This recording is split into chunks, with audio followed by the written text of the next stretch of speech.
that I've got, and you'll also be able to see my lovely face. Hello. Hello all. So hopefully you can now hear me. No, apparently we've still got 45 seconds left. Hang on. See whether we can hear me. No, that sounds really good. Cool. Alright, well I'm glad. Let me know how it sounds to everyone else. But, you know, let's begin. So, L8. The version of L8 that we're running here is unlimited. We're going to dart quickly sideways to the pricing information. And we're looking at the top version here, so we can do 2,000 fixtures, you know, all the lovely things, including VR, all that kind of stuff. But prices start at like 88 euros, and the 88 euro price is if you, you know, if you're buying straight off the website, but you might be able to get it cheaper from an actual distributor. But here we are. We're going to look at the program, and while I go through today, hello L8, feel free to hang out and answer questions that might come through, because I might get some things wrong, or I might say things that I'm not meant to. I won't, I promise. But yeah, feel free to hang out in the chat. If I can work out how to make you an admin, I would. Hang on, I can probably do that right here. I can put you in a timeout. Nope, I will add you as a moderator. There we go. L8 is now a moderator, so yeah, you can delete things. Unlimited, look, unlimited does sound like a dream, but it all comes down to the scale of projects you're working on. So we've got like what I would call like my prime example of like really cool stuff that we can do. So we've got lasers here. We've got a bunch of concentric sort of rings. It's a knockoff of the 4040 array that was done. So they did a sort of an art installation that had a lot more rings, and we've also mirrored the room that we're in here, so we can see that it's all stone and all mirrored. One of the big things about this with trace and above, so the top two ones have got the capacity to do moving objects, so we can do quite really cool things here. So we've got these sort of just running a sort of a, you know, a tilt chase kind of thing here. If you're wondering where I'm reaching, it's because I'm trying to see slightly over my desk. I'm sitting in front of an MA. This is kind of a demo stream, so we're doing ooh, sorry, I whacked the mic. We're doing kind of like a test stream, I guess, because I'm waiting for hopefully cables to arrive so that we can actually see what's on my MA screens without any trickery. So I hope and pray that the active adapters that I've ordered work. But in the meantime, what I am doing is I'm also closing applications just because I was getting notifications for other things. But let's go through what we've got here. So we've got 5 objects that could be set up as LED screens, going up and down on their own axis. We've also got a truss at the back, so if I bring the house lights up, you'll have a better idea of what we're looking at. So each one of these objects has got X20 bars attached to it. So X20 is on the top and X10's on the bottom. Some of them aren't addressed in that ring. That would be because I grabbed the wrong one. There we go. So if we stop this for a sec so we can just have a look at these. We've got these beautiful concentric squares, and we've got some depth in the LED screen. But everything is completely, you know, DMX controllable. If I was to pull everything out for a sec, just as we would with a real X20 bar, I can call them into the programmer, I can tilt them, and they look absolutely stunning. So we've got all the house lights on currently, so I might turn that down a bit. Hello all, hello from Germany and hello from Dubai. But we can, you know, anything that we could do with the real fixtures, we can do here as well, including, where are my rainbow chasers? Of course we're going to run a rainbow chase. It's me. And that's also what's in the demo content. But, you know, we can also change the zoom, but it looks a lot better than your MA3D. I think it's a massive step up, and especially the mirrors. So we can see, if I bring the house lights up again, every surface is mirrored, so when we move these objects around, we can see that they're reflecting off. You might notice that light beams aren't currently reflecting. That is coming in a future update. It's been premiered and demonstrated already in the L8 group, but for those interested, you will be able to bounce lights off mirrors just like real mirrors. So we're going to go sort of sideways from here, unless anyone's got any questions in here. We've also got an example of just a static laser. So if I clear my programmer again, we can see that we've got a laser. So if you've got the Pangolin software, again, we'll park this somewhere nice.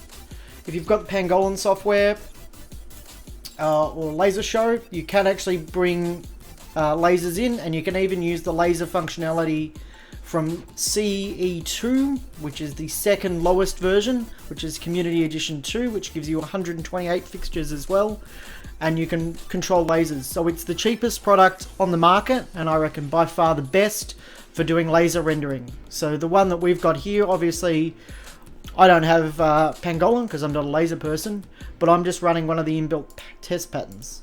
So if we jump out of full screen for a moment and go into DMX, and grab this laser, let's park these things, hang on. We'll see that under laser, I've got a bunch of different things. So we're running rectangle. I could also run a circle, or we could run, you know, a coarse, more coarse object. So we get that nice little beam look. And then we've also got it DMX controlled. So we're running an RGB chase through it again, but we get this beautiful hot beam look that just looks amazing. Will the stream be put up as a VOD after? Yes, as long as YouTube doesn't take it down. Hopefully the music in the background isn't too distracting. If it is, I'm happy to remove it, but I reckon it always fills in the background of when I forget what I'm going to say. In previous streams we've had issues with just, you know, takedowns because I used a music service that no longer does royalty free. So hopefully that's been fixed now. But yes, it should definitely come up as a VOD after this.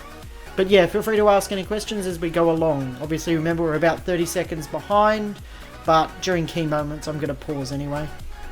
So we'll start this motion again.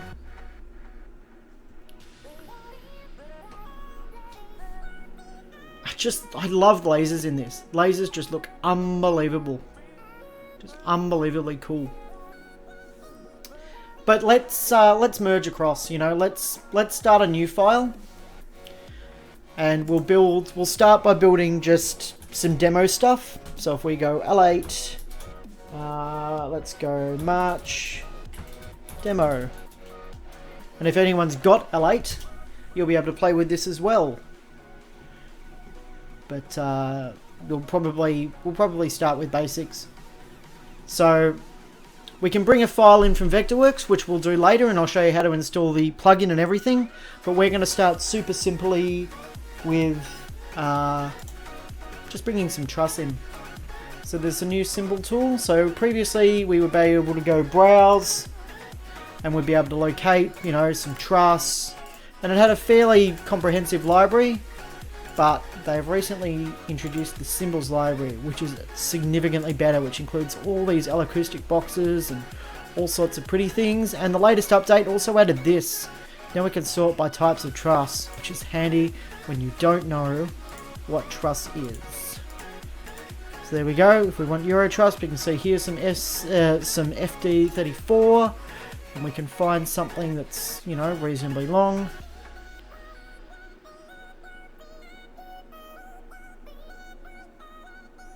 Hi Ben, how are you? Yeah, no, we've tested before. I know that it looks good, but it doesn't really add anything. It doesn't really add anything that the demo, like just running the static patterns, does. Like, I think it's really sort of a more personal experience if you want to test lasers. Like, you need to hook in your software and go, alright, so what does it look like when I run my kind of stuff? It's kind of like virtual LED screens and media servers. If you didn't have the LED screen, there's not really much value. Apologies if I keep looking over my shoulder. It's because I've got my stream preview here.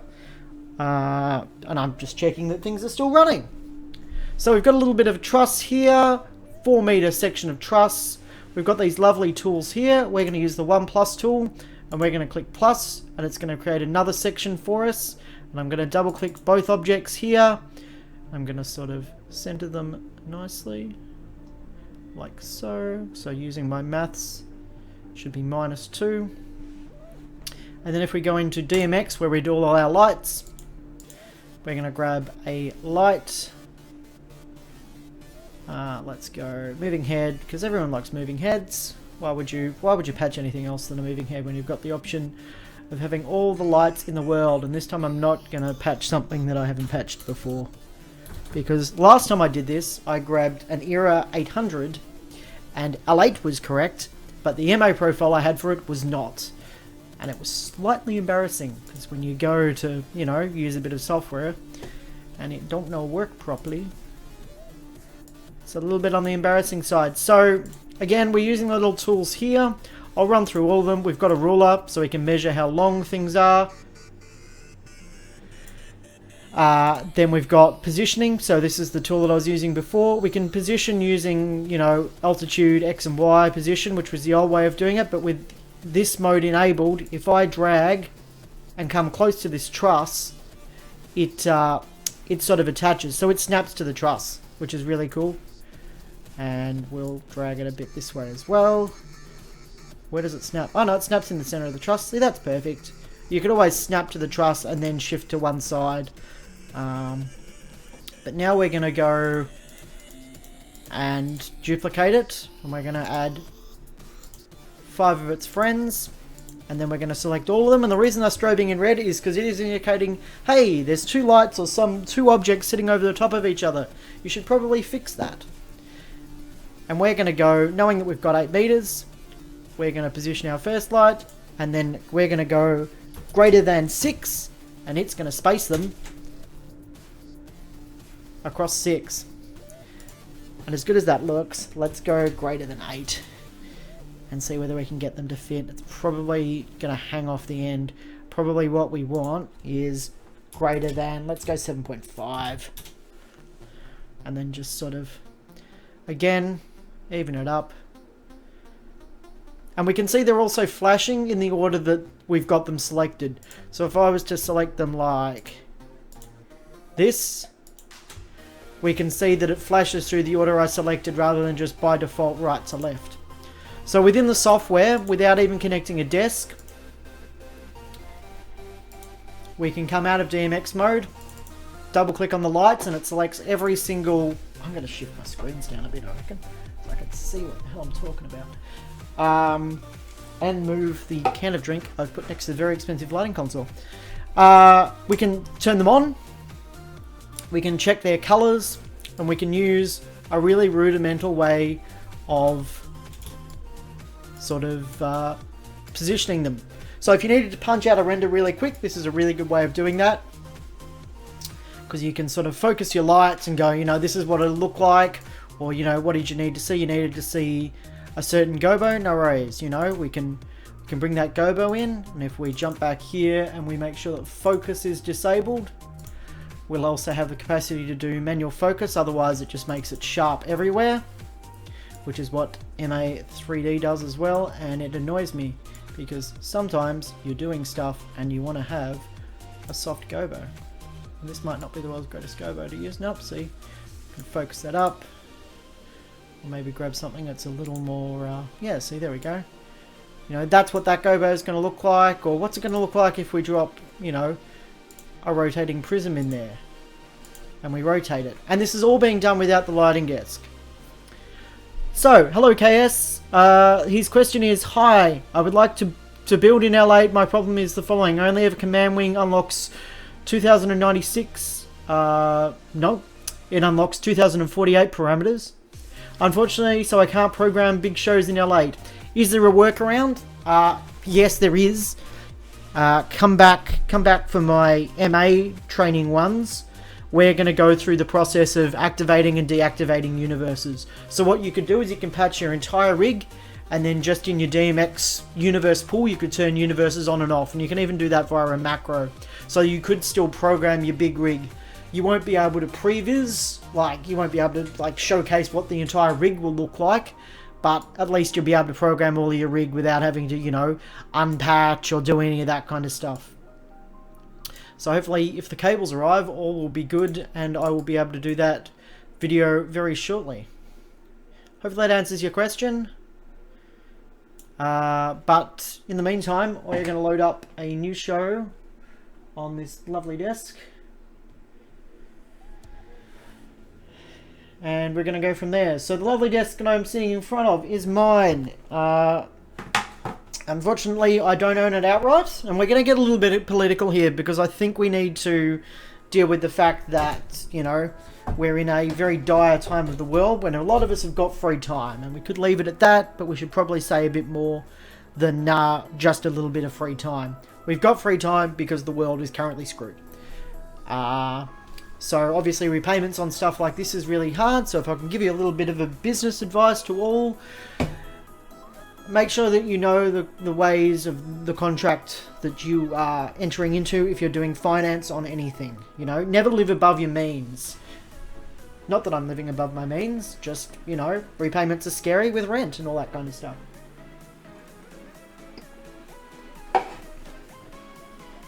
That does tie into something else while I label this show L8 March. I really wish I could show you my screens, but I can't. No, I don't want to save the current show file.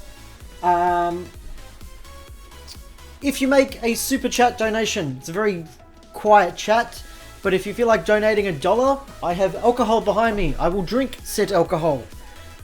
In honor, you will get to choose what I drink. No, there's no icky alcohol. You've got the choice of 2 gins and a bottle of Maker's Mark. So, you know, thought I'd make it a bit interesting. And we're going to do that. So, we're going to patch these lights. So, we're going to do it in L8 first. So, again, we just double click to select. We go into DMX input. We select the first universe. And if we go to universe, we can see that we've got a bunch of different options. So we can do it as DMX, so that would use the I think discontinued now, L8 or L-like Converse DMX input hardware. Or we can use ArtNet or SACN, ACDI, which is Avalite, Hog, so it does HogNet, so you can visualize Hog, you know, a full show in Hog without any hardware. GrandMA, so there is a GrandMA driver, but you require parameters anyway, and if you require parameters, why would you output something that isn't, you know, something you're going to use on show anyway? So, you know, why not just run SACN, which is what we're running, or MIDI. I've never done MIDI. MIDI would be a bit interesting. But anyway, we patch these lights in, and then we patch them on the console. I might try to do something tricky, so at least you can kind of see what I'm doing. If I kill this camera, we do have one behind me, and you'll see that I'm wearing a HUD shirt. Haha! Yeah, cool. Just checking that the stream is working. So we're going to patch these. They are Vipers. As I click my mouse. Viper. Profile. We're going to search the library for them. And they are 16-bit extended. We have 6 of them, starting at 1.1. And then we're going to enable SACN. So again, we're not doing, you know, we're not doing an MA demo here. We're doing L8 today. So questions that relate to L8, I will be more than happy to answer as I switch my cameras back. There we go. Haha. Now we've got them patched there. We can save and quit, and down the bottom we will see, if we go to SACN1, we've got SACN, so we can drop this back into full screen mode and go add and select some fixtures. And now we've got control of the lights.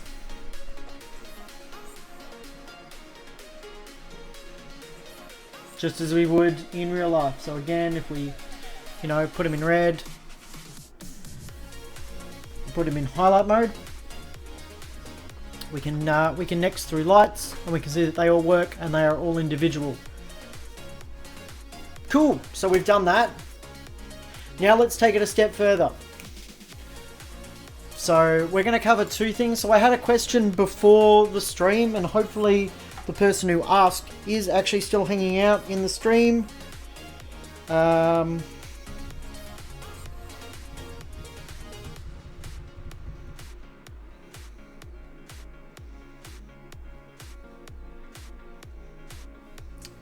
In saying that, we're going to do something really cool. So the question that I got asked was, if I wanted to hide objects, how would I do that? So the way that I would do that is also the way that we DMX control things in terms of height. So if we put this bit of truss into a layer and call it left truss, and then we grab its lights as well. So we're going to split this truss in half, and we go layer again and put them in left truss. Then if we go back into room, go into layer mode, we have the option of hiding a layer. So if you want to hide objects while you work on other bits, you definitely can. But what we can also do is we can modify the way that it works. So now when we've gone from object to layer mode, we'll see that we can, all our numbers start at 0.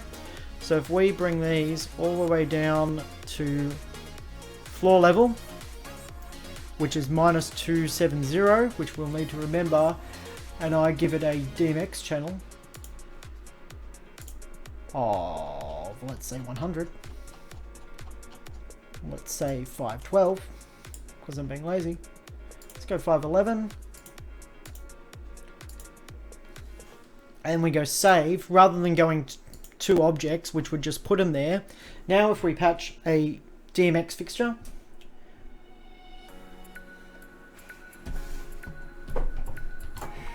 and we call it movements,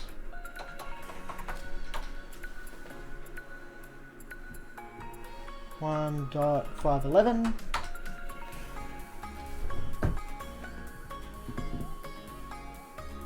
And I call that first channel. So channel 1, please.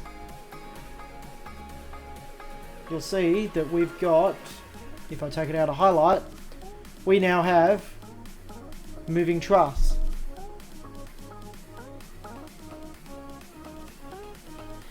KS asks, is there no way to control 12,000 parameters at the same time? Why only Vision and Wig have direct connection? Because Vision and Wig negotiated it in a certain way.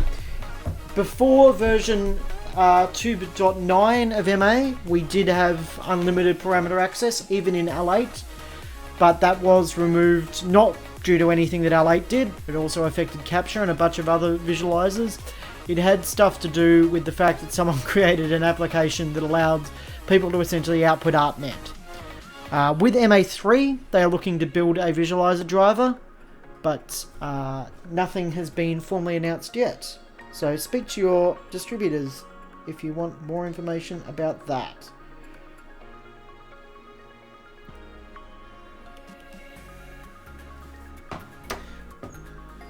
Is that your MA3? Yes, it is my MA3. It's very expensive. I love it. It's great for pre-programming. I don't normally program in what is essentially a corridor, but, you know. Currently, the office that I normally work out of is being built. We've moved offices, and it's very dusty. And it's also a time that, you know, we can't really do much because we're all in lockdown. Well, not yet, but kind of predicting that we'll be in lockdown at some point. So again, let's do the same thing. Let's go layer, layer 2, call it right truss.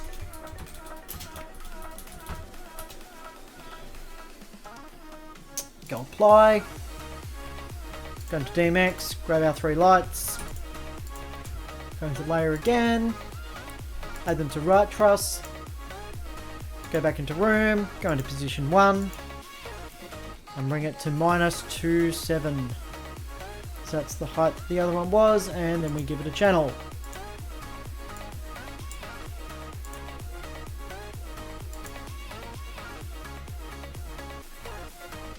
And then we go save. Now instead of selecting channel 1, if we grab our other channel, we can see that now we've got individual height control over these fixtures on trusses. You might have noticed we use pos 1. We can also affect the same object in 4 different ways. So if we now go to pos 2, what we can do is we can, let's say, rotate these all the way up to 180 and give it a channel. So let's give it 509 and remember the number that I put in, 180, and do the same thing with this.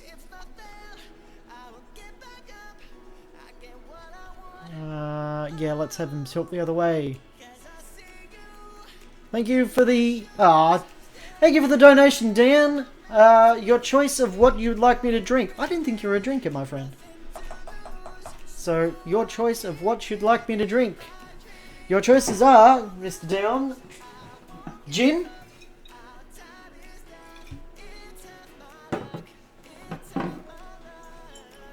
blood orange gin,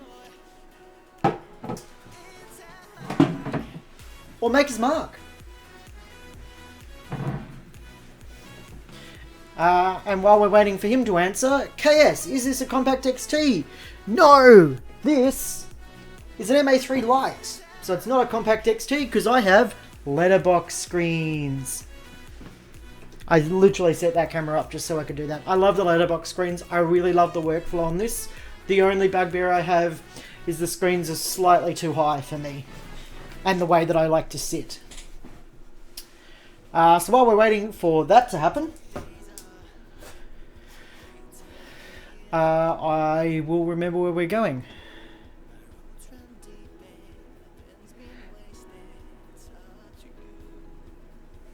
So, couldn't find a way on the way to go from C2 to Media Edition.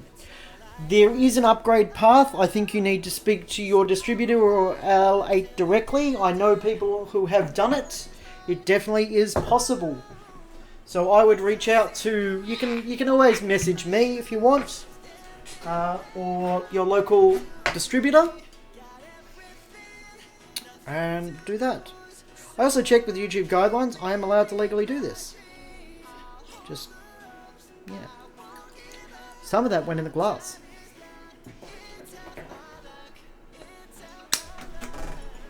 Thanks for your donation, Dion. Half of the money will go to a good cause, me. And the other half will go to a charity. The shot glass was empty. And I'm not doing gin straight, that's just silly. That's a waste of a good gin. It's not very good tonic though. But now I've got a drink to drink. Thank you very much. But yeah, Justin, feel free to contact me. I am on Facebook, I am on email, you can find me, I promise.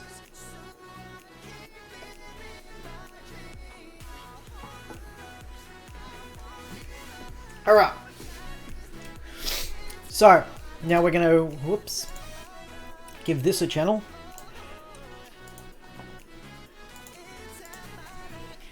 We're going to save that. And now we're going to patch 2 more DMX channels. Into the MA.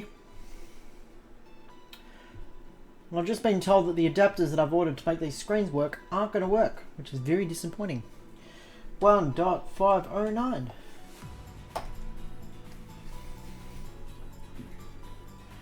So we need channel 3 and 4. So if I go groups on, tilt up, that, clear once, channel 1, let's bring it halfway down. The other parameter we created now allows us to tilt. So if I was smart, I would have done it on a different angle, so we could have angled them in, but at least we can angle them out like this. If I go to the next channel, do the same thing. So we can create sort of, you know, a fairly decently cool look like that. And then we can store it to a fader. So it's not, you know, it's not kinesis, but it definitely adds a lot to your show. And I sort of tracked in intensity, but I shouldn't have. But that's alright. But see, you know, look, it's a definitely cool effect.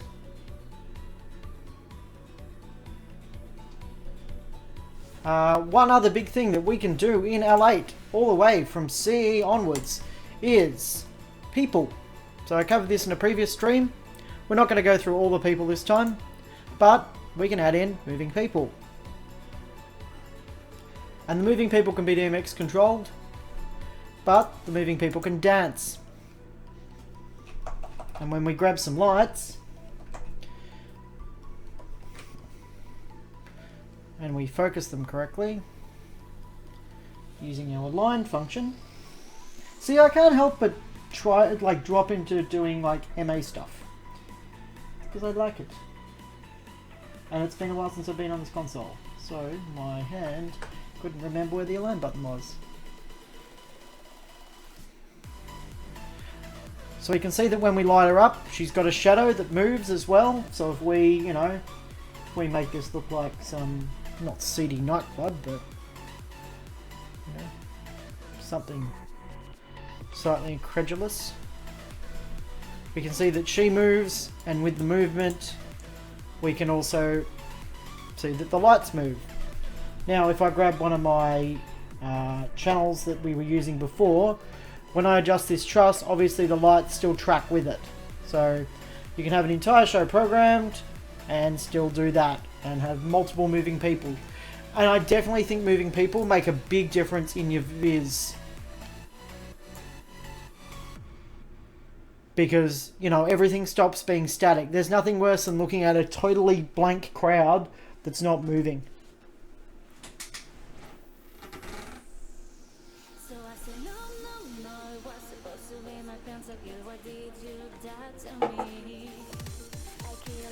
Oh, that gin is good. Thank you very much, Dion.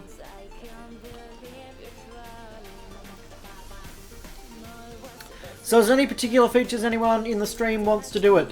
Does L8 have chain motors you can add in to make it more realistic and move with the truss? Sort of. Technically, yes, there are chain motors. They don't act like a chain motor, but there is a chain. Like there's a hook.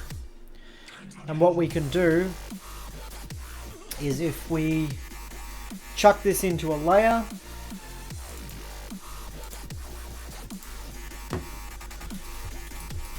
it's a lot of extra programming for a little bit of a look. But if we did that and we went into position 1, and instead of doing position, we did size.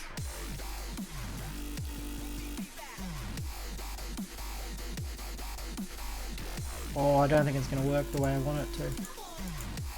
Because I think it changes from the height. If I go to objects, and then we scale it.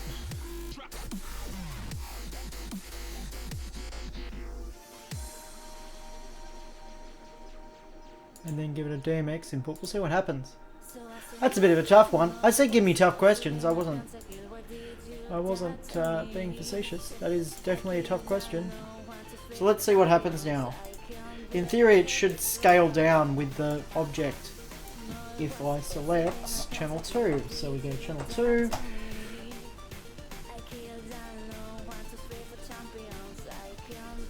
Don't even see it. I don't think it worked. Yeah, you're not really going to get chain motors that work, but you could have a static object that was attached to it. So if we ditched what I did there for a sec, what you could do is, if you're up against a ceiling, you could just have your chain, and we'll, you know, sort of extrude it out height-wise. And you could do it with obviously a custom model. Or if we attached it like, you know, Rita's in the way, dancing a little hard out. Go, Rita. Go.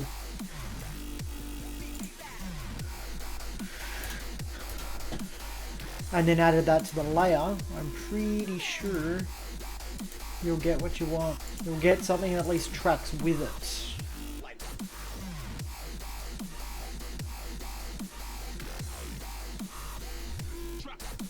Yeah, I'd have to adjust the position, but you'd get the idea. You could have, you know, it'll look like there's a chain coming with it. So if I reset this back to 0 for a sec, and then we jump into room, position 1, right truss, and I need to grab just the object, I think, so I need to do it in object.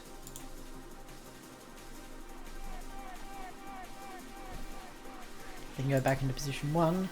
There we go. That'll give you what you want. How's that, Dion? There you go. There's a chain. So yeah, granted, it's coming out of the ceiling, and if we, you know, behind the curtain, your chain is staying like that.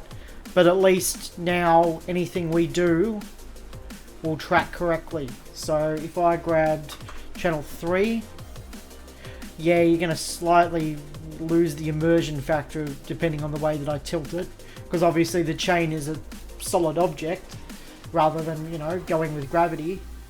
But at least, you know, if you're doing like vertical stuff, you've at least got a chain that looks semi-correct.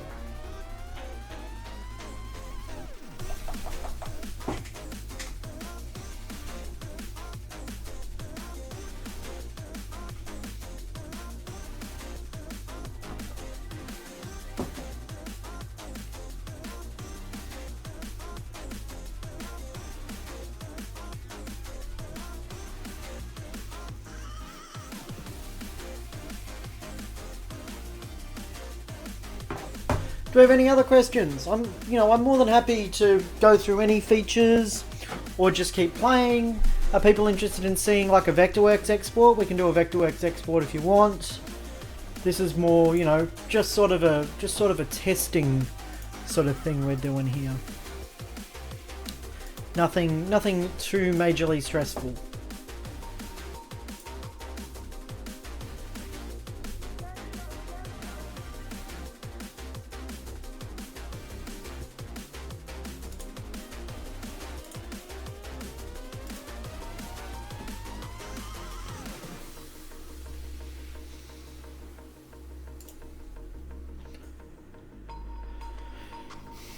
Let's go through the features again while we're waiting on the next question. So you've got the CE, you've got the CE2 version, which are the community editions. CE2 adds lasers and also allows you to do animated characters.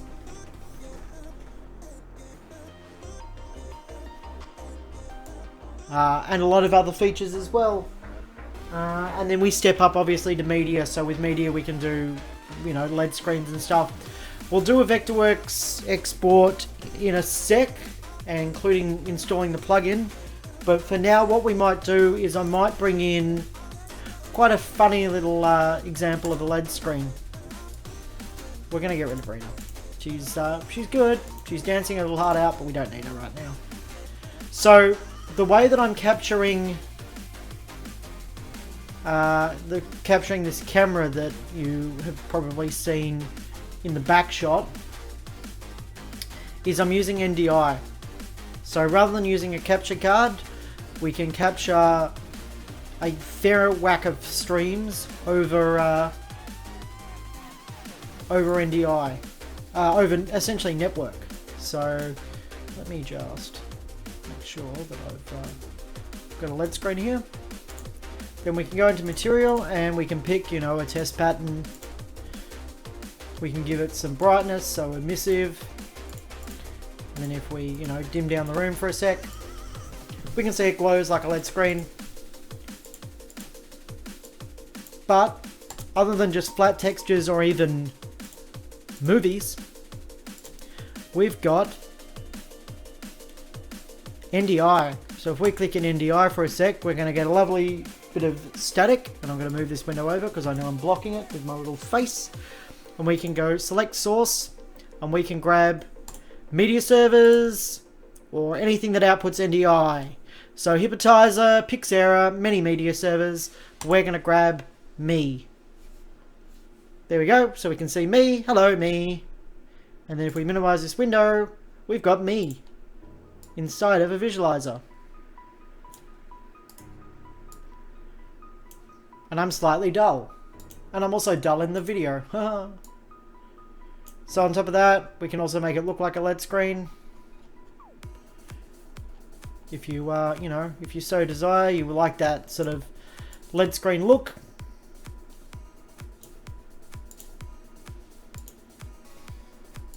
One really cool feature is if you've got, let's say, we'll go back to test pattern. There's no value in looking at me. We look at me enough. If you've got, let's say, quite a complex sort of screen array. So if I grab another one of these and we position it here, but we rotate it. You know, let's do it on an odd angle. So let's do one there. And minus 55. Oh.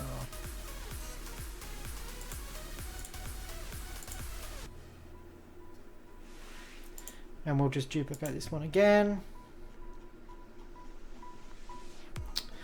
Normally this would be a massive pain in the ass to map, because you're dealing with, you know, 4 screens, 2 of them are on weird angles. But if we go to our front view with all 4 selected and go map view,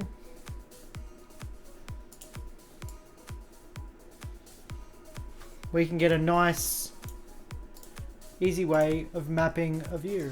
So if I now go back to me maybe, or let's go heavy fog.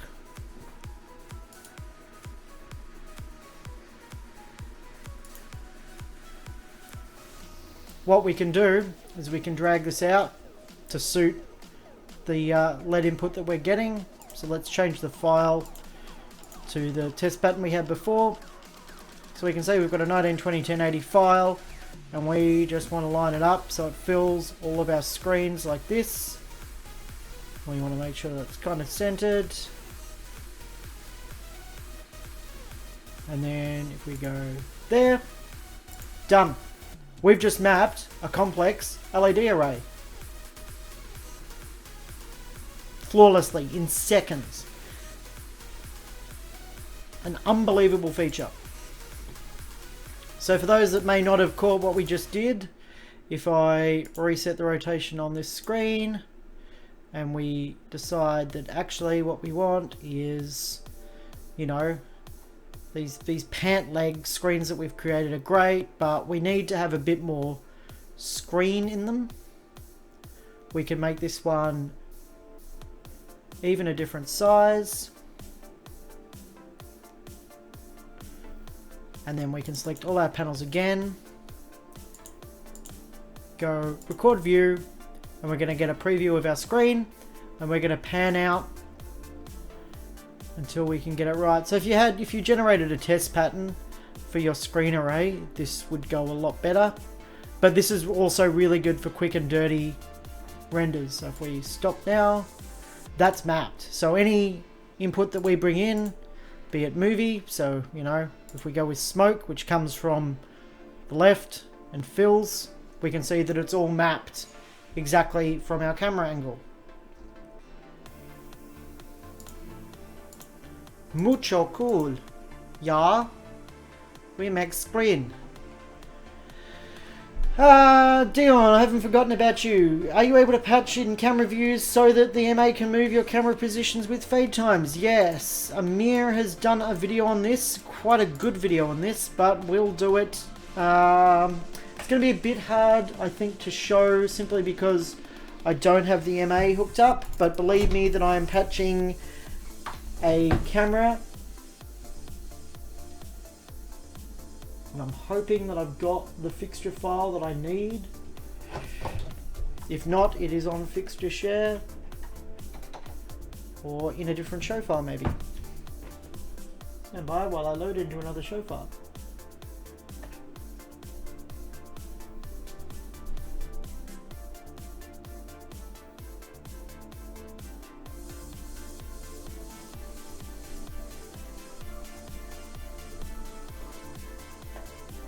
And of course, because we've loaded into a new show file, the thing's going to go absolutely A-O-T, export to disk.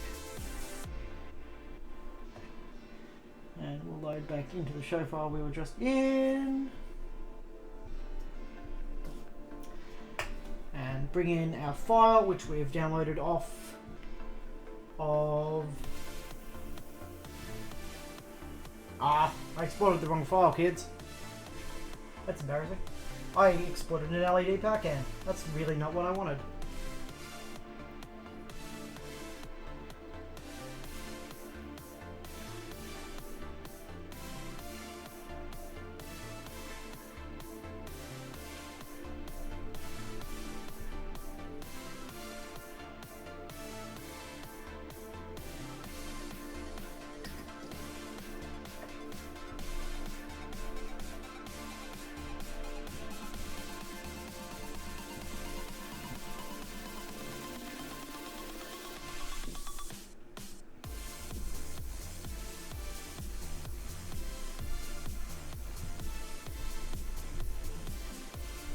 How does the music sound, by the way? It sounds very livid and live where I'm singing, but I've only got it at a very low level behind me.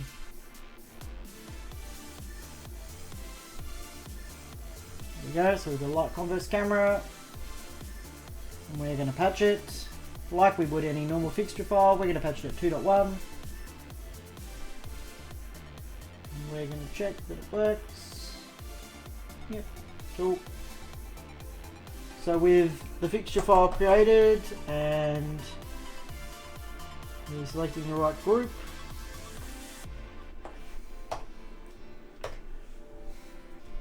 we just need to patch the L8 end. So if we jump into DMX, we go to our compass, we go to in, go to universe 2, we select 1 and we can pitch it wherever we want, but we're going to start it at channel 1. We're going to go save, and then we're going to see that, you know, nothing has really changed. We've got normal control. However, the moment we click in, it's going to snap around to using that DMX camera now. So if we bring up our intensity, we're going to have to sort of find our way here and work out where the heck we are in this space of the world. Here we are. So we're currently backwards, so we've got full X and Y control. Seems like I may have rolled us.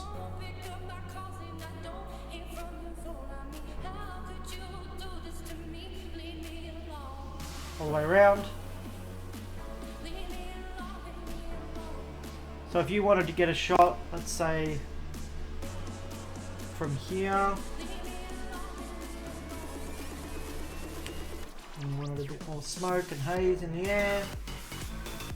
Now let's bring in our lights as well.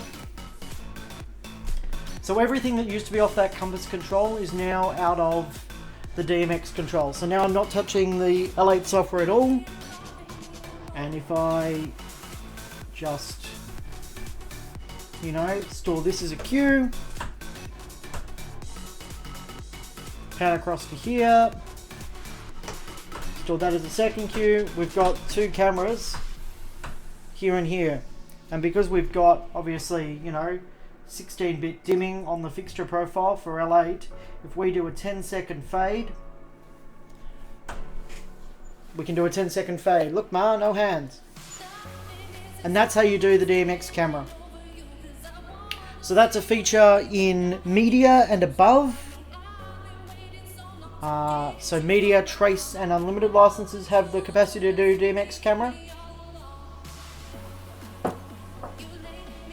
And it makes, you know, creating previs so much better, because when you can control your camera like this and you're running a timecode show, you can use another onboard tool, and we will get to the GDC if you're still around, warning KF, and the Vectorworks thing will be after that. We've got two little tools here. One allows us to take pictures. The other one allows us to do a video recording. And when we hit this button, what's going to happen is we're going to get a preview. It's 640 by 480, and it's going to start recording everything that it hears and any media content. If we now hit programming, it's gin time if you donate. So the rule for those just joining this stream is if you donate any small amount of money, half of the money goes to me and the other goes to a charity. So you'll have choices of gins. We've got 2 gins or a bottle of Maker's Mark. But if you want me to drink alcohol, unfortunately you need to pay me. But if that's who I think it is, maybe I owe you a drink already. Anyway, we've just created a video file that's ready to send to a client. And here it is. So we can get rid of the L8 thing. But we've got, after my little explanation happens, we've got a rendered out video file. So no more screen capture software. None of that shit. We're done with that. We do it all inside the program and it all works flawlessly, and now you're not limited by your computer or the frame rate of your screen. So the next thing that we're going to do is we're going to come out of L8 and we're going to install our plugin for Vectorworks. So all the plugins are located in our L8 folder.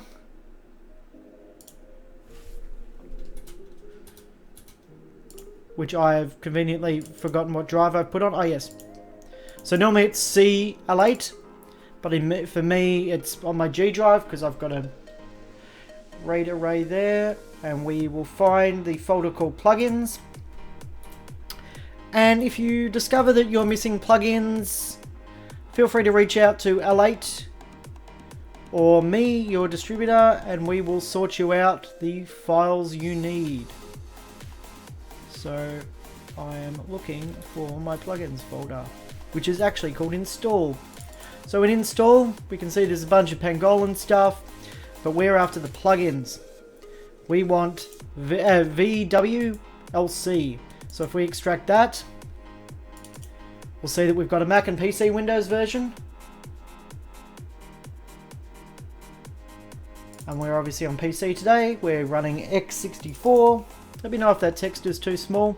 And we can see that we've got export plugins all the way back to 2015. So now if we fire up my pre-selected Vectorworks, let's go 2020.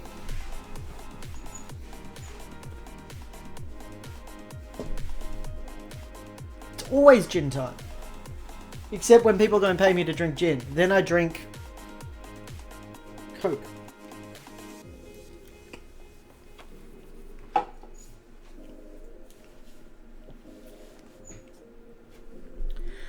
There are install instructions on how to do this, but with 2020 the process is super easy.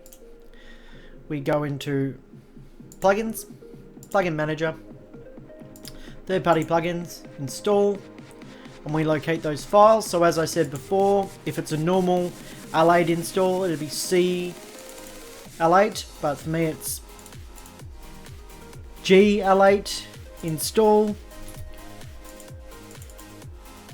Plugins, VWX, PC, 64-bit, and we locate the files we need,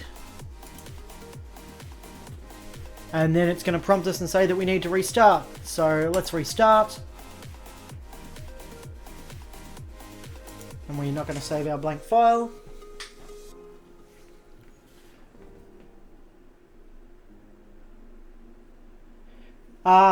Swedish lighting. I'm new to this whole visualizer thing, but can you have L8 place your files automatically based on an MA2 stage file?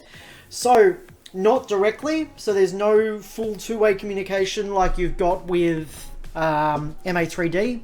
But what you can do is if you create a file in MA3D, You can export out your patch. Oh, excuse me, gin. Hell of a drug. You can export out your patch XML file, and that's got all your 3D position information in it.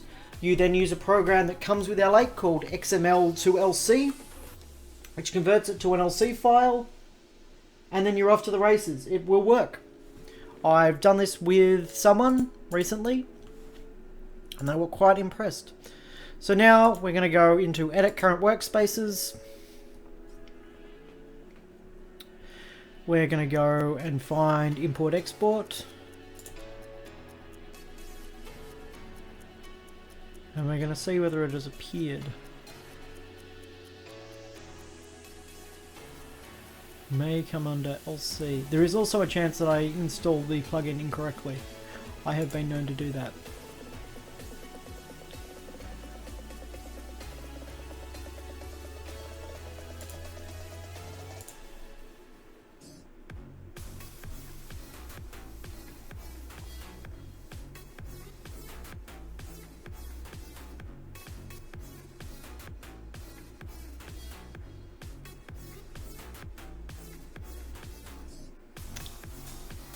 Yes, I've failed to export it properly. Let's go back into plugins and see whether it's there. It may be a drag and drop that I have to do here.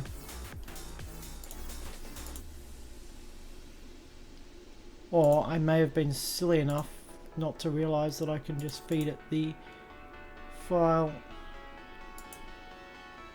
No. We're going to have to look up the instructions, which is alright. Will it work with objects? Controls 2 with the trans rotate scale fixtures? No, so you won't get 3D movements. You'll need to patch them in a slightly different way, unfortunately.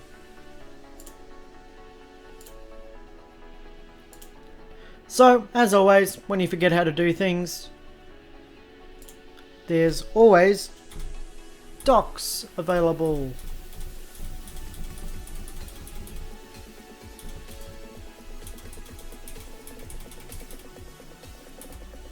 Doc, and there will be a file called export to LC, which is a lovely PDF, but for the life of me I can't read from here because I'm sitting about a meter away from those screens. So we download,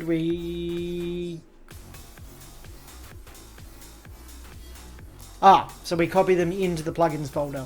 My apologies. It's the way we used to do it, but I thought it had changed. That's alright. There is a video on this already. I could have just looked it up. So we grab the 2 files that we need from here. We make sure that we're not running this. But Swedish Lighting, don't be worried that you can't do it in the way that you want. You've got it in a lot better of a way by using DMX Control in L8 with versions Trace and Unlimited. You won't have it in any lower versions than that.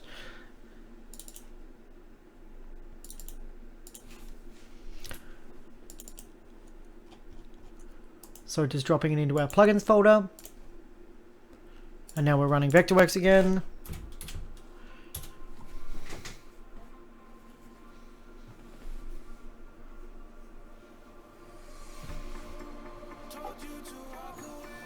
I might have to donate myself so I can drink some gin. Oh, hello. Ah, yes, that's me doing the wrong thing.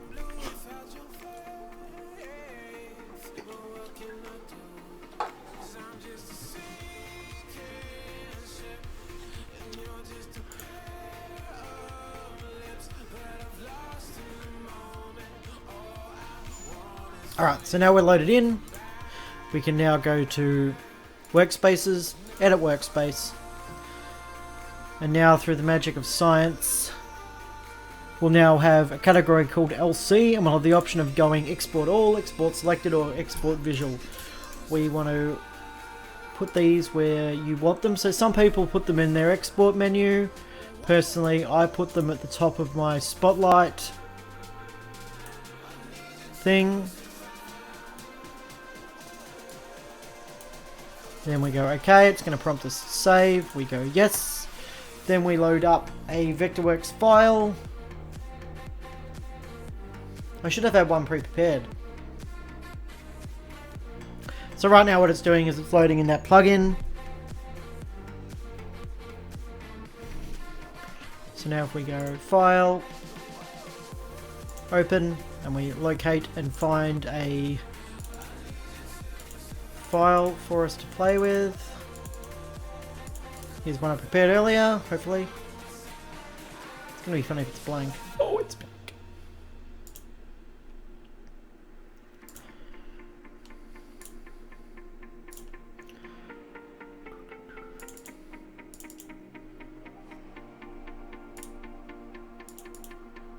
Here we go, that's going to be better, I think.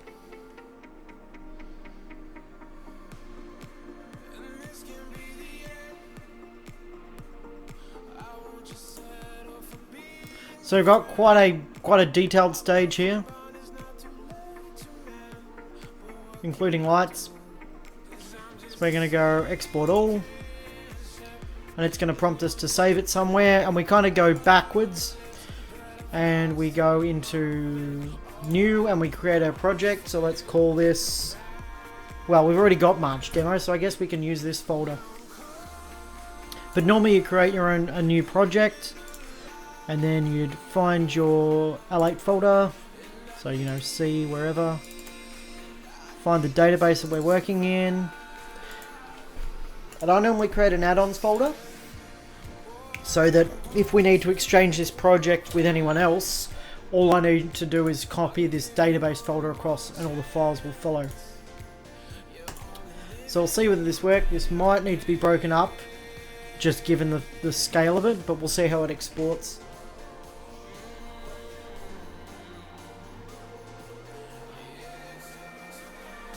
I have literally just grabbed the first file that I found.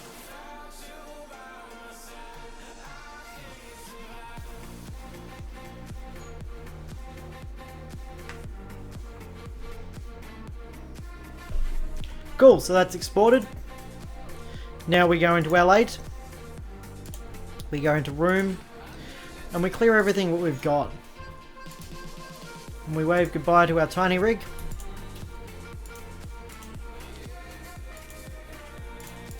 And let's try room. We'll see. I'm not sure whether it's going to bring this whole thing in as one big object. So we navigate into our database folder, add-ons, and we see that we've got this file. It's going to attempt it. So there's obviously a lot of objects here, so this might take a little while to load in.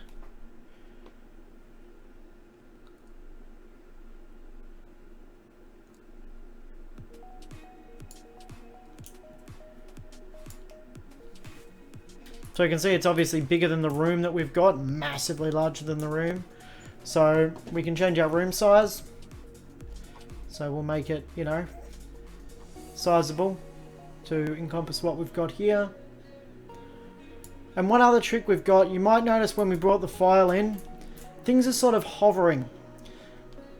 If we cleared this out, and before bringing anything in, clicked on our floor and made that the world center, now if we repeat that process, we'll find that anything that has got an origin of 0, i.e. it should be on the floor, will end up on the floor. So if we go back and we go add-ons and we bring in the same file again, and we wait for it to load up. Hopefully you're around to see this, Ben.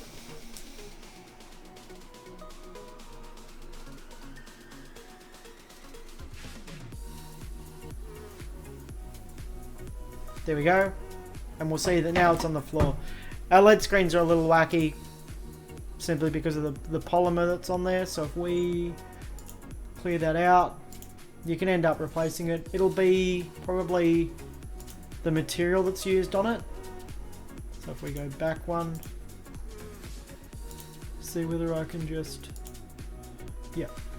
So we'll chuck a nice test pattern on these screens. We're gonna have to play around with that. Vectorworks has brought that out as like a multifaceted screen. So you're gonna have to play around with that a bit more. But you know, let's just quickly resolve this and move on with our lives. Let's just default it.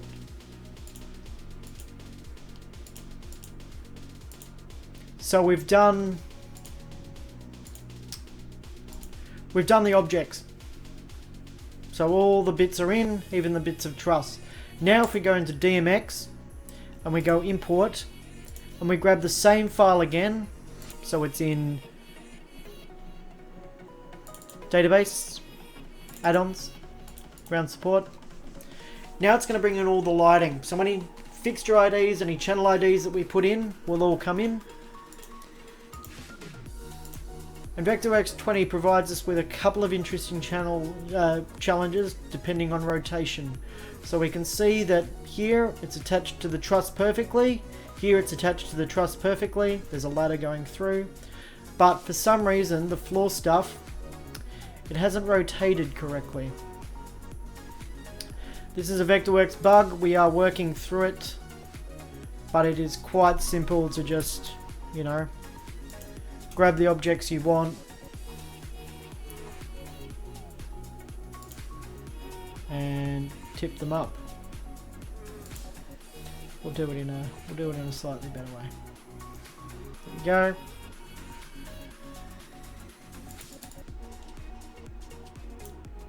But that's an entire Vectorworks file brought in, patch, everything.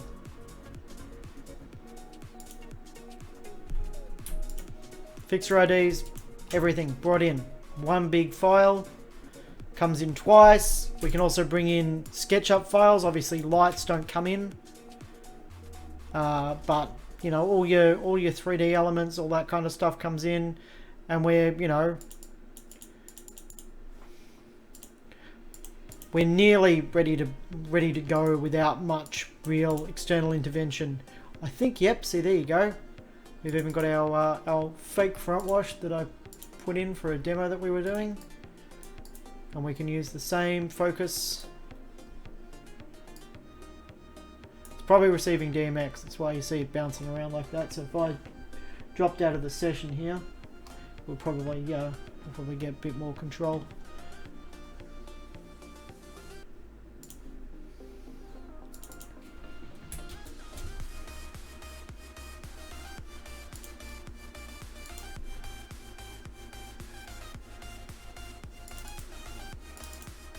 Yeah, they're still getting SACN, I think.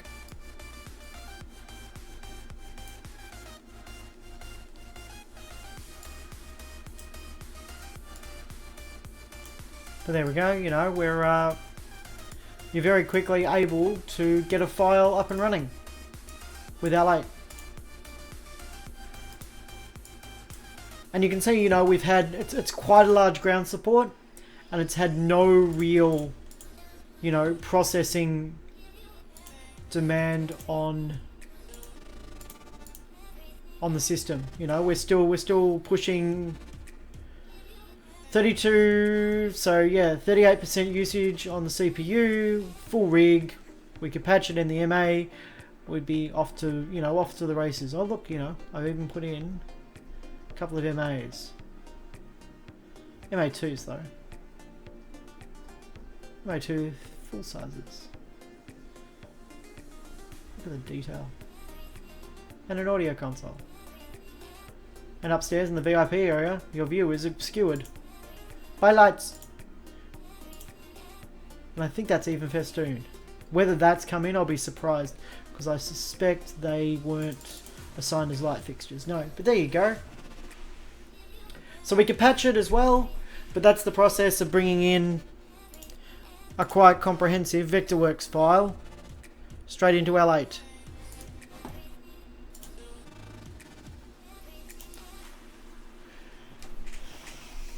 Do you have any other questions?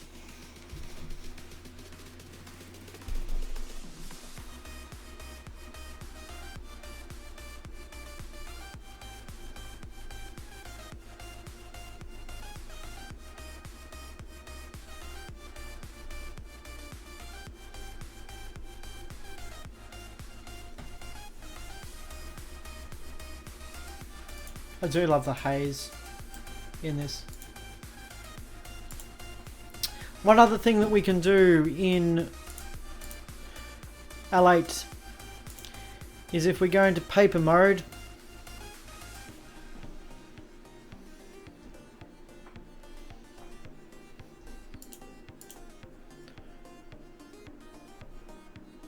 we can get a really cool look around the space.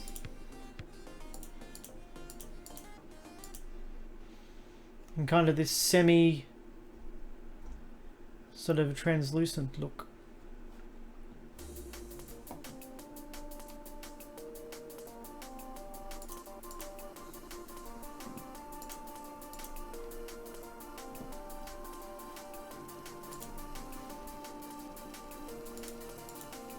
Try look, thinks looks really cool. We can also do heat maps. So we can see, you know, it's not so much for moving lights, but if you were doing, you know, a TV set or something, we can calculate what the lux will be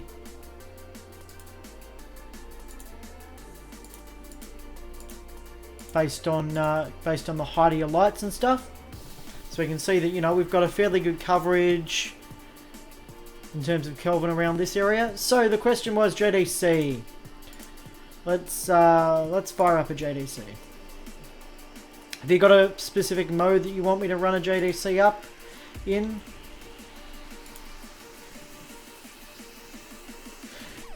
Is there a document showing the keyboard shortcuts? Yes, I am still going to do the JDC. The user manual has it.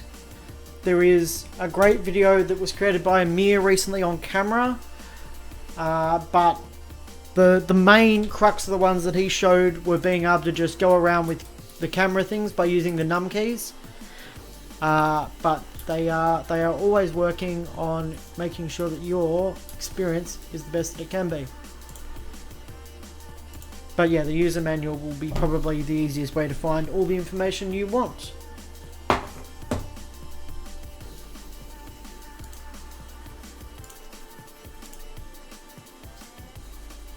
'68 channel mode. For you, my friend, anything.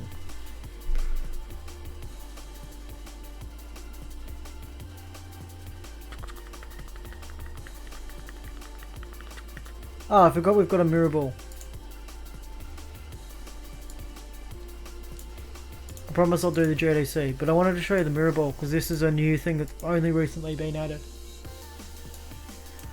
We can do a mirror ball.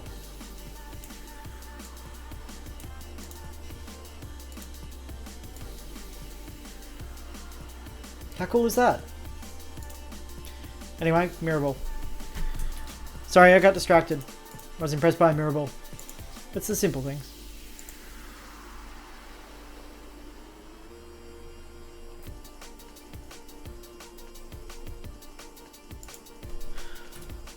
They may have shifted the JDC on me. Previously it came under this sort of special category of like multi-part fixtures, but I think we can now just use the normal fixture library for it. So we go browse, we go JDC 1, and we grab our 68 channel mode, we push it up in the air, we give it the channel 1, we start a session. We clear out my other stuff. Yeah, exactly. Who can say no to a shiny ball? Pretty sure the shiny ball also works in like the lowest version. And I'm pretty sure with some trickery you can probably even get that thing to rainbow chase, if you so desired. I've misclicked something, so let's go JDC 1.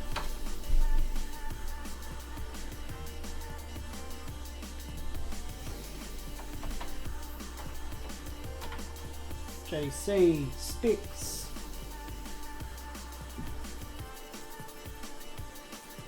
So it should now snap around. Extra 1, please.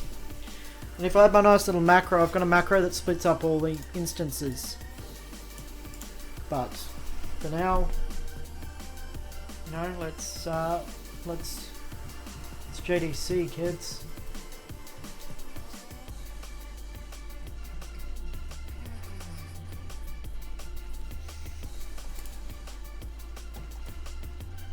I'm gonna have to break down the bits, aren't I?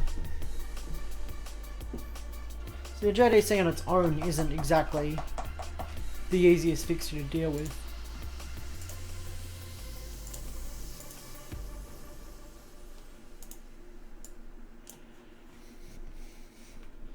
Fixture 1, please.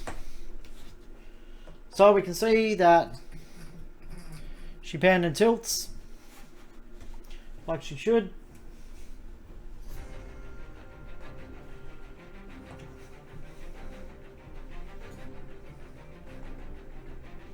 And I select the right bits, she'll rainbow chase like she should. Gotta turn the haze down, we don't really need the haze, we're just kind of looking at the panel of it.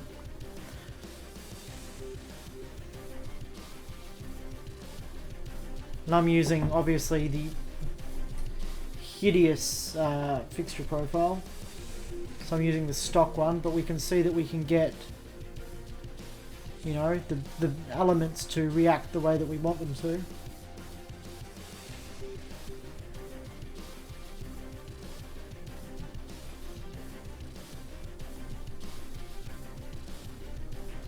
Now, one thing that is missing from all visualizers currently is the capacity to run the macros.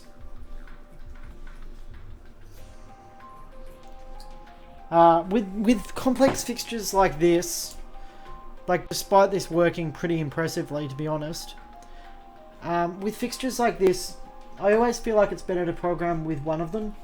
I would never, especially with a fixture sight unseen, I'd never trust the way that it functions to a visualizer. You can see the center pixels. Sorry, I'll highlight through it. That'll be the easiest way of doing it. Extra one, please. Oh, sorry. Extra please, one. Probably need the core bit up, and we'll find the center bits. We'll find those are your center bits.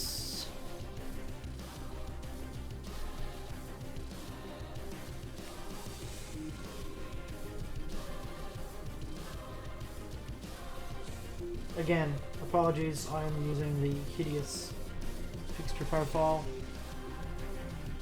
So it's going to take me just a little bit of sussing to remember what parameters I need to have open.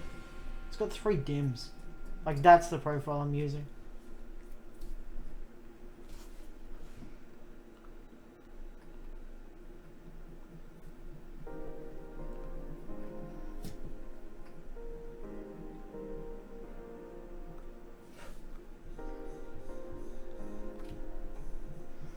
We had it before. The gold blue sky, so clear from my view. I'm standing still, the world still moves. Unless I've missed a step. I'm No. to try to fall. Oh no, there we go. That's it's giving us something.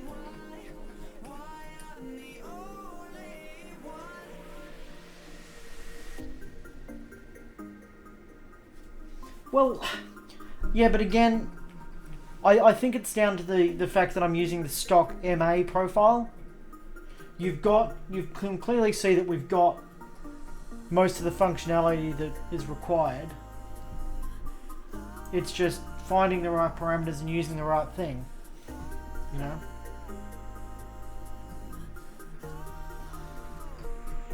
Eventually, if we sit here long enough, I'll luck into it. But anyway, that is the JDC. I really would like to get this going though.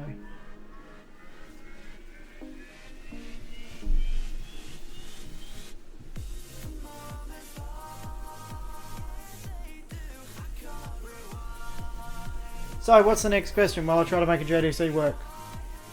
Because now I'm I'm not going to say I'm embarrassed, but it'd be nice that it worked. Hey? Oh, I should also tilt it up.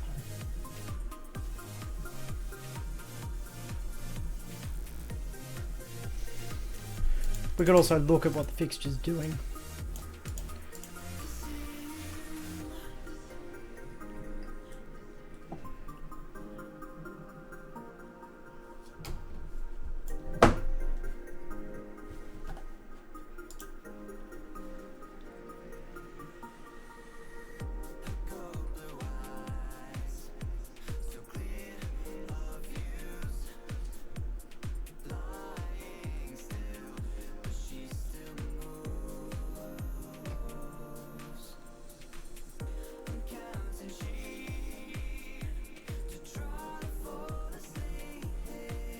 Yeah, I can see that the strobe is closed. One of the channels is correct, but it's just finding which one is the right one. I will get there. In the meantime, yeah, please let me know if you've got any other questions.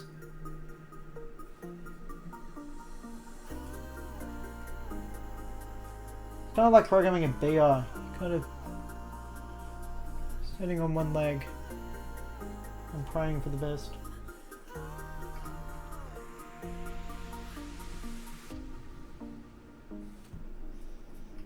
We had it before. Oh. Yeah, that's really embarrassing. I had highlight on.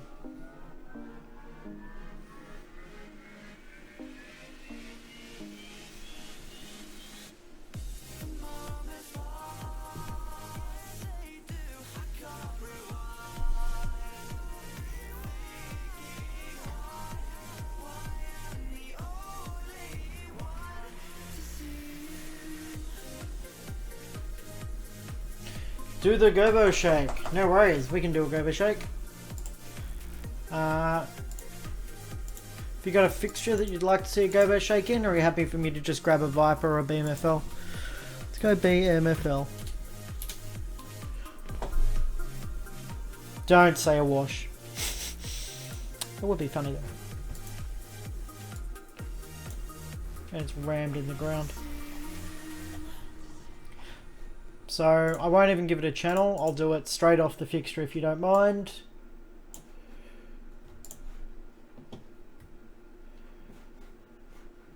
Might have to actually, because I can't.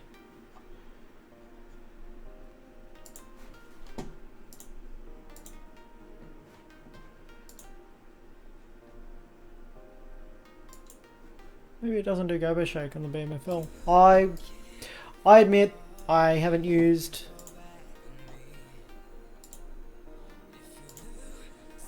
Gobo shake very often.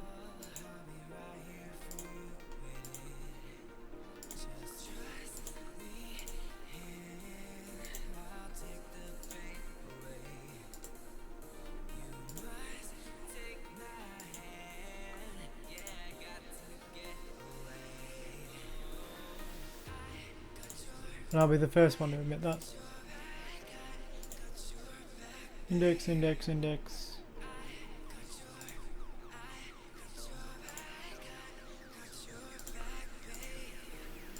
Maybe it isn't possible. I'll have to follow that one up with the developers. I really thought that you could do a Gobo shake with it. In fact, I was quite confident you could. Now I'm going to patch it to a desk.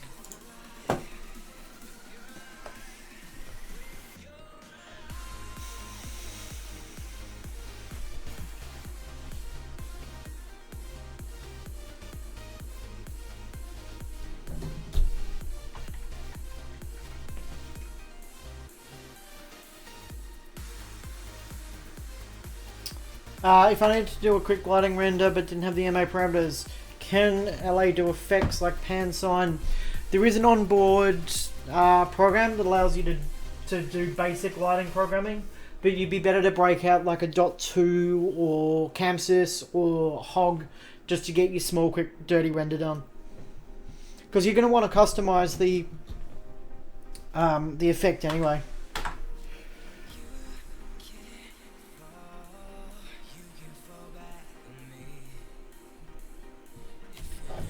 So, no. Kind of? Maybe. Yes, Dion, but I wouldn't. But that's just me, maybe. Alright, I'm determined to get a Gobo shake to work.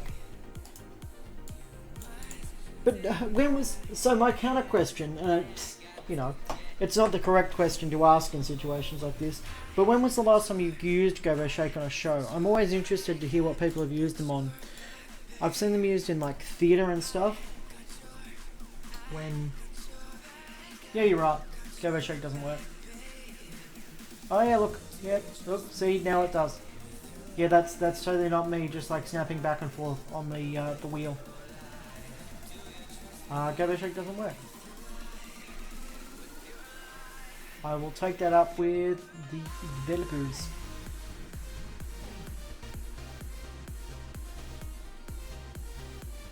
But how often do you use it on a show?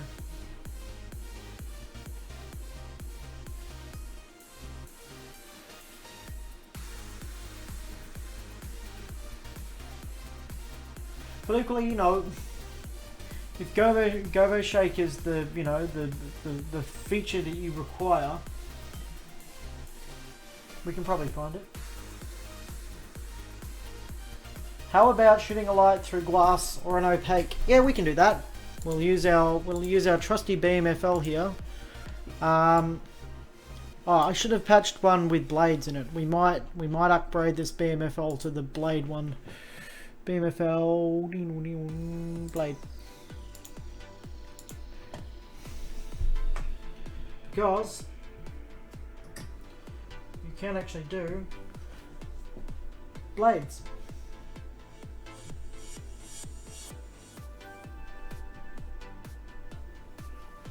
Hopefully it snaps around, but in the meantime, while we're waiting for it to remember what life is, let's do glass. So we'll do it in two different ways. So we'll do a panel. Appears to have spawned two, or have I already got I already had a panel in. So I'll do two panels for you. I'll do one with normal settings, so you know that light doesn't just magically go through things, and then we'll do one that's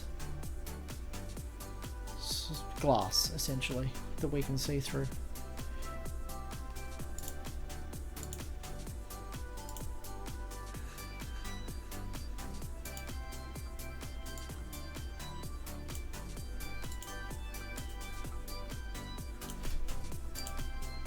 And then we'll do something else even cooler. So let's grab our BMFL. We'll hunt around in the dark for our objects here. So there we can see light not going through. And if we come across to our glassy object, if I made it obviously bigger, it'd matter more. I gotta run a little bit of house light here. Hey Amir, hope you're doing well, buddy. People have been asking about your magical your mirrors thing. People are very excited about that. Do you know Gobo shake doesn't work, my friend? Just found that out. Bit sad by that. Oh yeah, I've made that way too opaque, but we can see that the light is actually traveling through it. And if we come over to our solid object, it's not. Now, I'd be a shit salesman if I didn't try to upsell you. So, I see your opaque object, and I raise you a cube with smoke glass.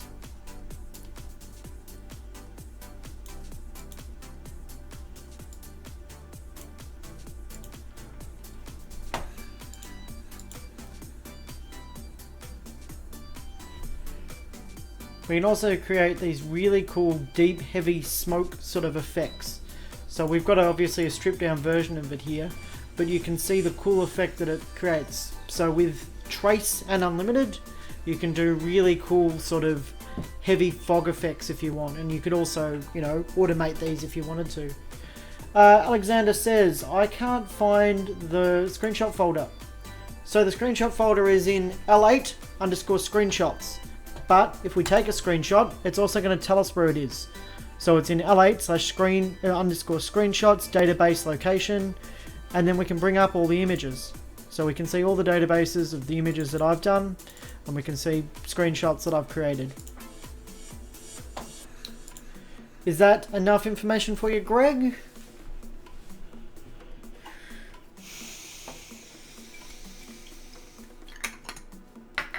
To those that are aware, if you donate, I drink alcohol. Also, if you don't donate, I also drink alcohol. Because, why not? You know, we're having fun tonight. It's not early where I am. No, early is another way of saying it's late. Oh, it's not actually even that late. It's 10 PM here. And Amir has put out another video on Eurovision. He's done Armenia this time. So he's been doing a fantastic series of all the songs that were going to be in Eurovision this year. That aren't going to be in Eurovision this year because there's no Eurovision this year due to the beer virus.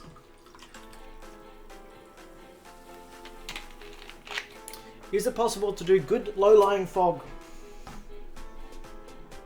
Yes.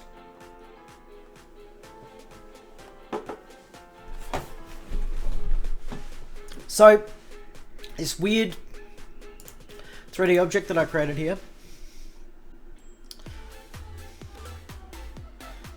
If we put it down at the floor and we scale it out,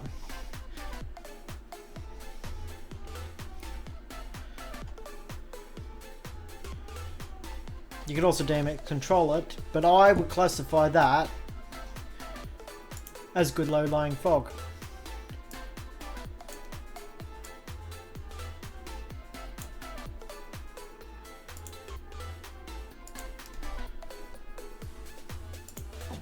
And I'll prove it. So again, we've got our lovely light. We can see our low-lying fog. And if we tilt our light down, we can see it hits our low-lying fog.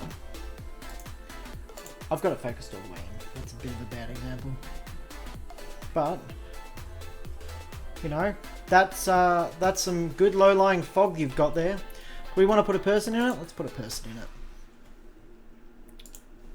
Where's my favourite? Tian's always my favourite. She was one of the first that we got. She dances like a crazy person. But there we go. We can see that she's got, you know, up to the knees low fog that she's diving into now.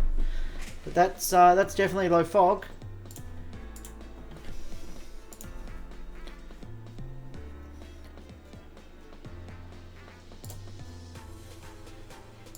And as an added bonus, if we give it a channel,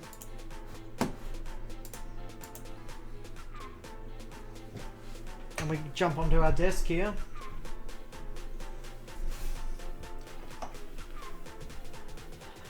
(1.512).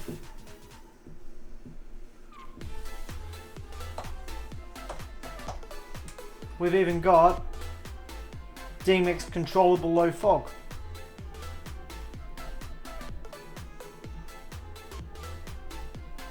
So all we're doing is fading the object in and out, and because it's got a transparency, we can see that we get the fog. That's one channel mode. So in the same way that we can do that, if I grab my room object and we put it in 3-channel mode, right now we've just got the red parameter, so if I swap out my dimmer, and I'm also going to have to swap the channel because it's set to 512.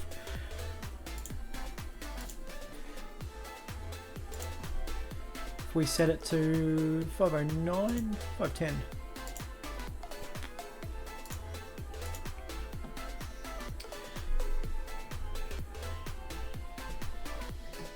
$1.510. And we swap it out for just an RGB Parkan, which, as always, is slightly trickier than it should be to find on an MA, Grand MA, 8-bit, generic, and we scroll down the list.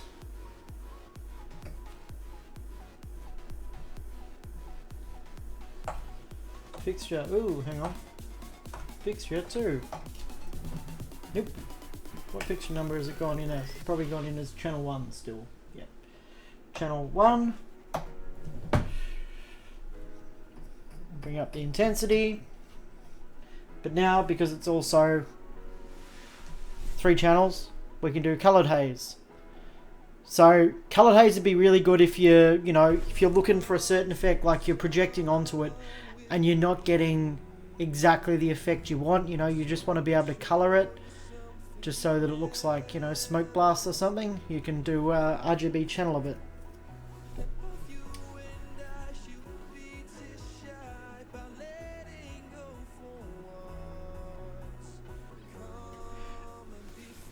So we'll start with Alessandro's question. Alessandro, I have a L8C2 license, but the 4th universe doesn't work. Why? So you haven't really given us much information there to run off. What control system are you using? And is it capable of doing 4 universes of DMX? Are your universes set correctly? Maybe send me an email and we can follow up one-on-one, and it might be a bit easier to go through your issues. Or you can contact L8 directly and they'll be able to help you. Moving upwards. One last thing, I use movers a lot through a tray of water, like a 4x3 in a good 15 centimeter with constant ripple. Can you bound volumetrics to give water effects at a subject? No. That's really crazy. No. So there you go. There's something I can flat out say you probably can't achieve right now. When the new mirror update comes out, which should have been April for Pro Light and Sound, but has obviously been delayed, maybe we'll get something that will allow you to sort of do some mirror trickery, but yeah, nothing water level that I can think of. So Alessandro, if you've got 1,240 parameters, you have 2 universes worth of parameters. So as long as you're not filling up your parameter count in, universe 1, 2 or 3, you should be able to use universe 4. Maybe try just patching stuff into universe 4 to see whether it's a parameter count issue. Yeah, sorry Greg. Not at this point. How about Pyro in L8? How does L8 higher the priority of multiple color values, like a rope spider? So the rope spider is an interesting one. While we've made leaps and bounds with fixtures like the GDC, the spider, especially the prism effect, isn't amazing right now. So your mileage may vary. And again, that's another fixture that even to today, I see people requesting one at front of house on festivals just so they can once over their programming to make sure that it works. So that'd be another fixture that I'd suggest, just having one when you're programming with, because you can do at least the basics.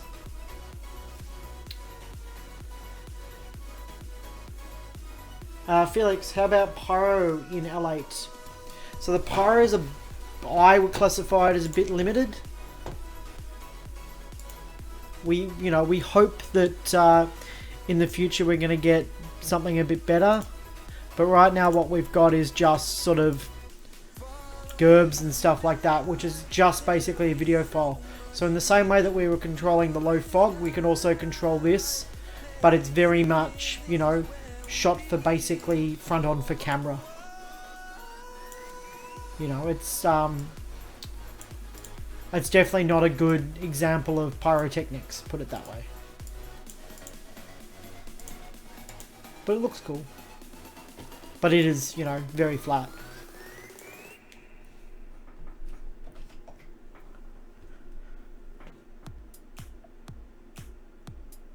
But I can control 3 universes and I only have access to 3 parameters. So it's an MA question you've got there. Your parameters aren't assigned to just universes. You could patch 50 fixtures across 50 universes and still be under your parameter count and still have it work. But if it's having issues on just universe 4, again, I'd ask questions like, what protocol are you using? Are you using SACN? Are you using ArtNet? Can you show the flower effect? To be honest, I don't know if the flower effect works, Felix, but let's have a go. We might do it just in the fixture library first. And we'll see whether we can get it to work. I know of one visualizer that's got the flower effect working, but I don't think it works in L8 just yet. But let's have a look. You know, I'll never say no. They make leaps and bounds on a daily basis. CTC flower. Flower, yeah, so again it's bound by the macro, so the flower effect currently doesn't work in L8 because the macros aren't there. Hopefully when features like GDTF and stuff like that become a bit more mainstream, we'll see macros come into their own a bit more, but at this point, you know, stuff like macros and even the flower effect aren't there yet. BIs work lovely though, but not the macros.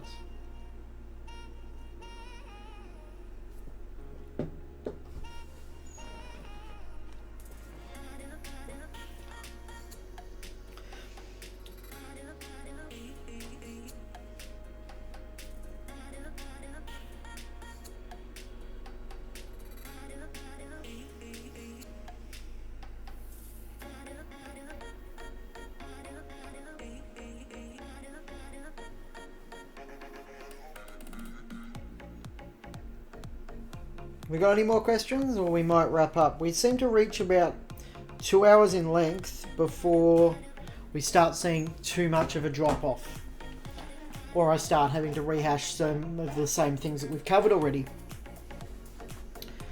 Again, hopefully we'll be able to show the MA in the future videos. I've just got to work out how to get DisplayPort and do HDMI or SDI, but that's a bit hard because you need active display adapters.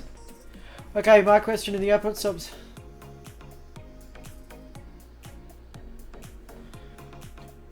Alessandro, I reckon we take this up over email. It sounds like you're having an issue from an MA end, or it's that you don't have the universes configured. What protocol are you using? Are you using SACN or ArtNet or MANet?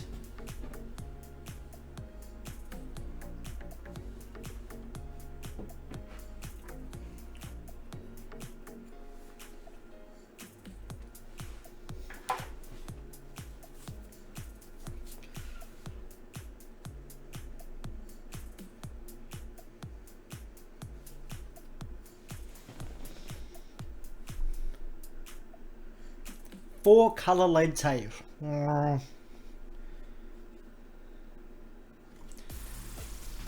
Well, performance compared to other visualizers. I would say that it eats capture for breakfast in terms of visual quality and rendering.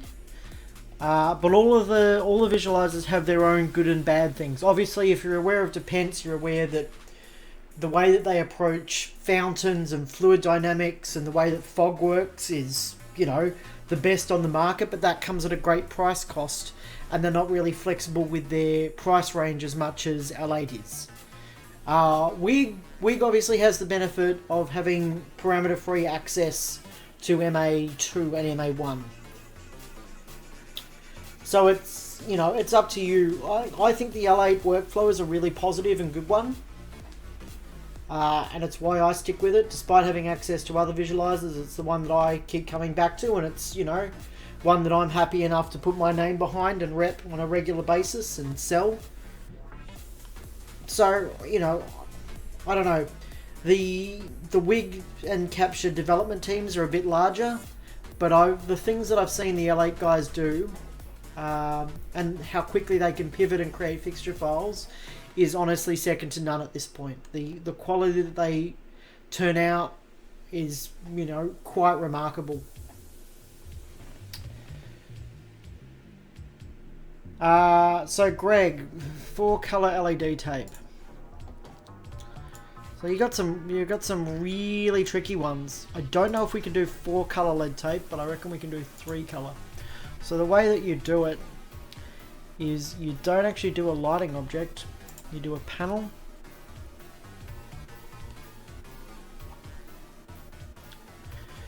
and you say, you know,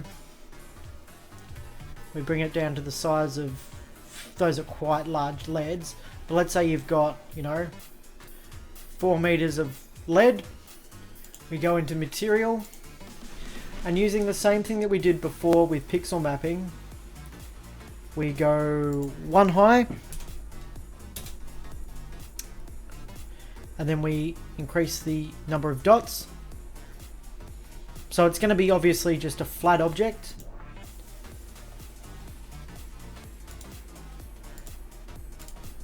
But you're going to get at least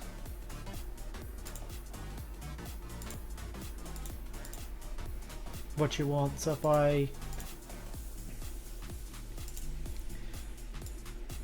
I glass out the actual backing thing, I should now be able to patch. So what do you mean by 4 color lead tape? Yeah, so you want RGBW. We can do RGB.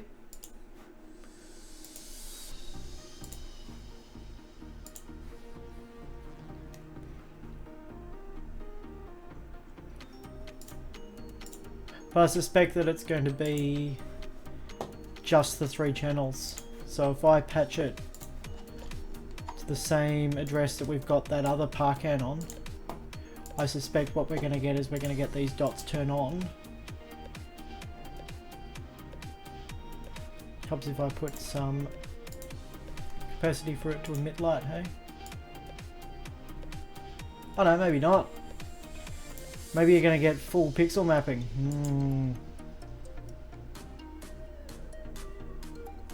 I tried to show capture to a gaffer and he laughed at me. Look, I haven't used L8 in a film sense, personally, but I know some people have used it on a couple of TV shoots and loved it, because obviously it just provides something better than maybe what they can see through their preview monitor or of their limited view. But, you know, you never know. It looks like we can do like a pixel mapping kind of thing here, but I don't think that it's really going to be what you want. So if I patch this here and then we patch delete fixture, off the top of my head I think it's 128 2 to 1. If I just patch a bunch of LEDs now, go auto correct because I'm being lazy.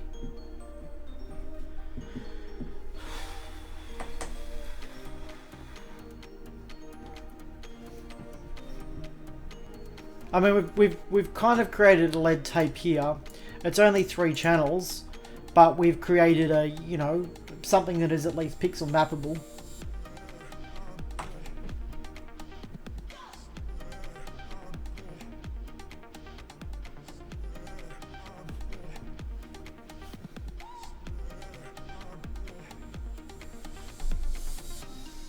But it's really not what you want. Like, it's not for channel.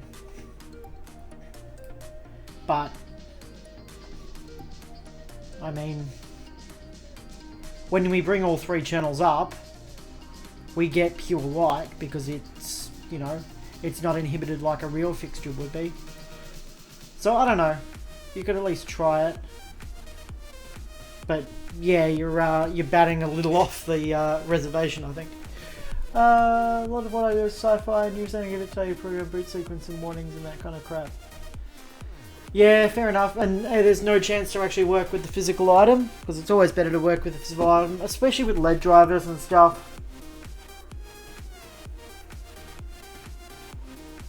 But you can try, you know, you can try L8. You can download or buy the cheap version, CE, which will set you back. List price is €88, so depending on where you are in the world, you know, not too much money.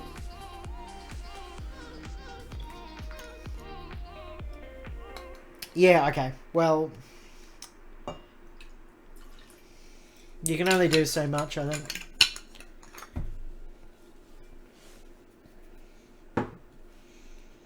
And at least you'll be able to see what it's doing. Depends on what control system you're using as well. Because I could say stuff like, well, if you know, you vised it with 3 channel and then switched it to 4-channel. It would work if you're running an MA, but if you're running something else, you might struggle or it might introduce other issues. It's a bit of a... yeah. I mean, I can ask the question to see whether they can add in a 4-channel version.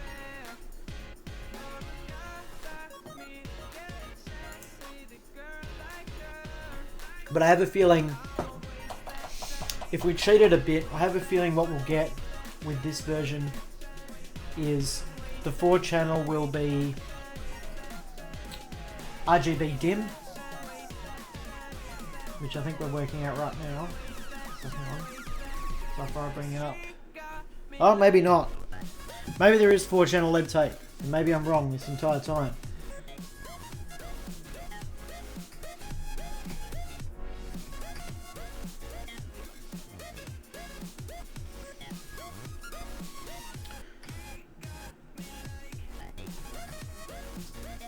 Yeah, actually, it looks like the 4-channel mode is RGBW. So you can do 4-channel lead tape.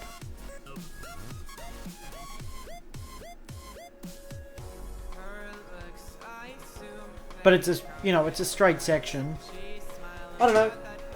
Look, it'd be worth looking at. Obviously, the other benefit of CE is there's no dongle. So you can, you know, use it wherever you need to be. You can take files from this into a higher version if you ever encounter a dongle. There are at least options for you.